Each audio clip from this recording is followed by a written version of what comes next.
Okay, so we're going to install a Kohler recessed medicine cabinet. I think these are really great for small bathrooms. Gives you a lot of extra space. So, you know, ultimately, almost any situation you end up having to move some of the framing or cut some of the framing.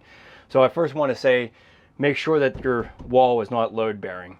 You know, I would say majority of interior walls for bathrooms are not load bearing, but you have to check whether the joists are sitting on top of this, because that's going to change the way that you would frame this. In this instance, this is not load bearing, so I pretty much just need to cut out the stud and put some framing in it. If you were going with a load bearing wall, you're going to have to make sure you calculate the correct size header for the medicine cabinet. So it gets a little bit more complicated when you're getting into a load bearing wall, but interior wall is pretty simple. So first thing, obviously you want to make sure that you find the center of where your sink is going to be. Okay, so one note I want to say is you want to go to the center of the toilet, and you want to be a minimum, at the very minimum, 15 inches away from the edge of your cabinets. That is required by most codes in the International Plumbing Code. So if you can go a little bit more than that, the better. You just want to make sure you have some elbow room there. But we're going to go 15 in this bathroom. So we're going to go right to the edge of the cabinet, and then to find the center from there, we want to be, because we're doing a 30-inch cabinet, we're going to make it 15 inches. So 15 inches to the center, that's 36 inches off of this framing. So 36 inches off of here is our center. Now you want to just double check the size of your rough-in opening. This is 19 inches by 25 and 1/8. That's kind of strange. But you would just add a 1/4 inch to give yourself a little bit of wiggle room. So we'll go 19 and 1/4, and we'll just make this 25 and 3/8. 25 and 3/8.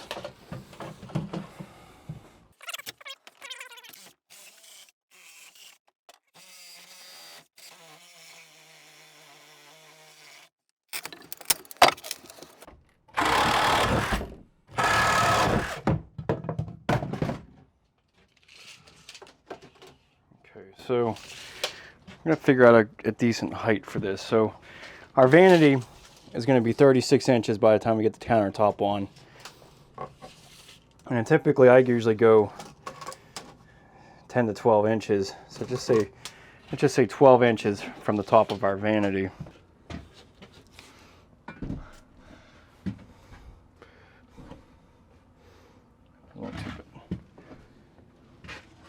So this is all personal preference as far as height goes, but I think that's gonna, yeah,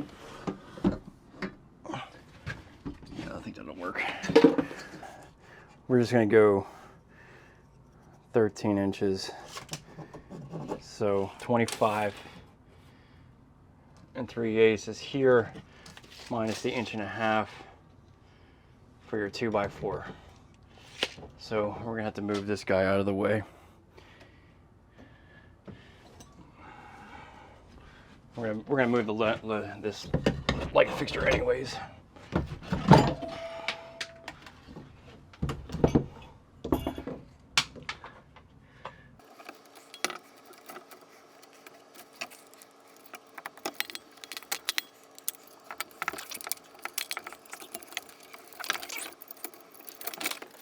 So this is totally in the wrong place. I don't like this at all.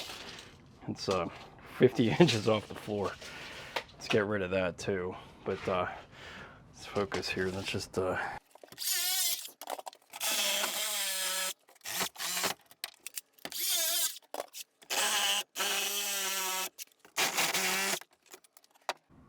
okay, so we're gonna turn off the power to this because we need to move this outlet.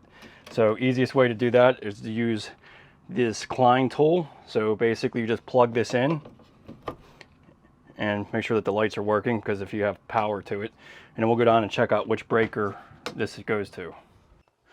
Okay, so you just take this tool, go over the breakers, go down the panel.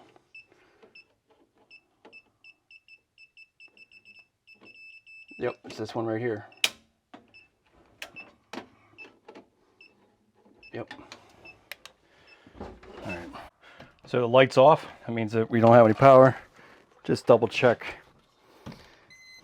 with your meter, and the power's off.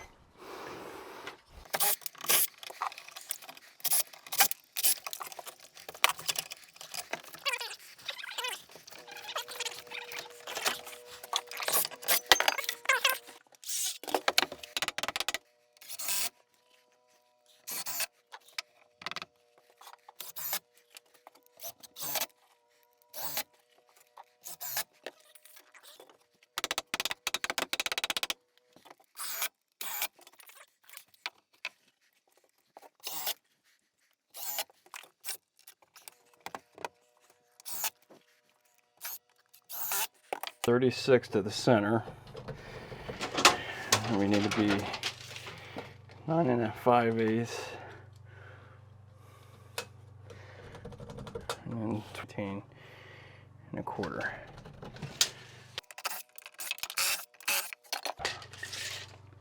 Yeah, 25 3/8. All right.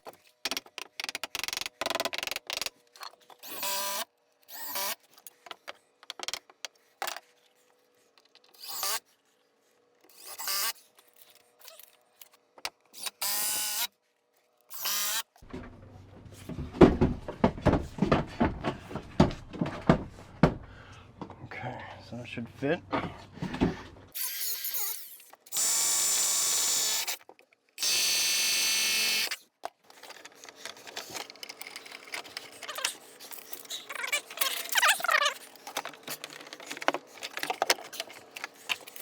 Okay, so 36 will be right about there. So we'll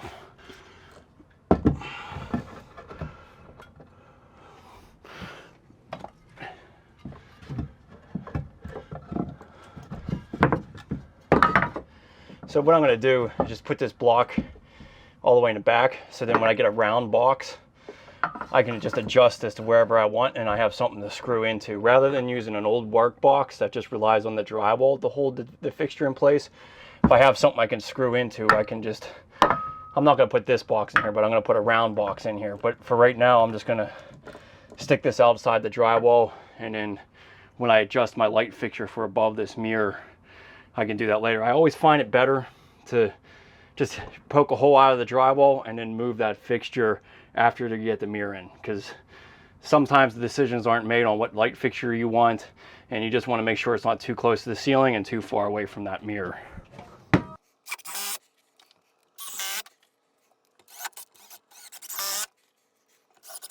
For your outlet, you want to be 42 inches off of the floor. So we have all this room. We're going to be basically, so 36 is there, 15. We got a cabinet coming all the way over to here. I personally kind of like my outlets out of the counter space. You could always plug in and have the cords, you know, kind of hang down a little bit below the vanity. But I usually like to kind of keep them out of that space, but it's all personal preference. But you do want to try to keep this outlet at normal height. So 42 inches off of the floor would be your standard height. And then for GFI boxes, you can get the smaller boxes. They will fit in there. But if you get the extra large boxes, so they're just a little bit bigger, it will make it easier to fit a GFI in these bigger boxes. So right to the bottom of 42 inches is where typically you go. They have these little tabs on here that stick this out in front of the studs, a ½ inch for your drywall.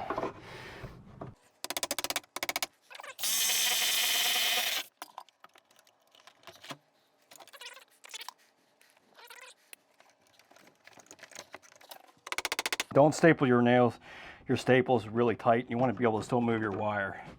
You don't want to pinch that and cause a problem. So we'll just tuck this all the way in so that we can roto-zip around there and not hit our wires. It's gonna be about 36, and then I'm just gonna keep it 7 from the top. So 36 to our center and 7 down from the ceiling. So something like that. Just using a 1-inch bit. And then just reference your shelf somewhere So 36, and then off the ground, we're about 48 off the ground. So we'll be able to roto-zip that out.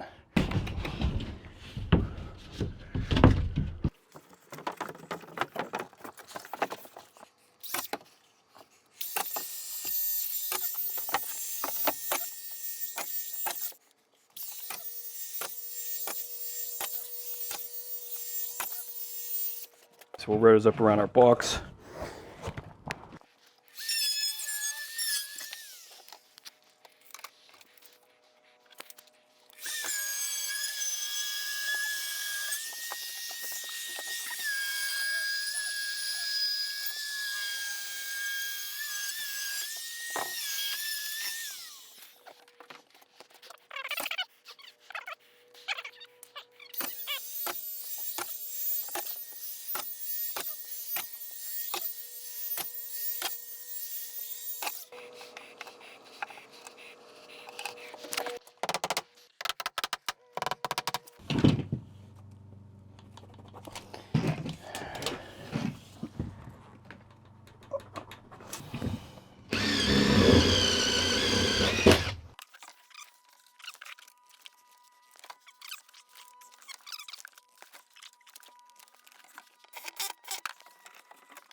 So on a braided line, always make sure it extends out a 1/4 inch past the copper line, and then twist and make sure those connections are really secure.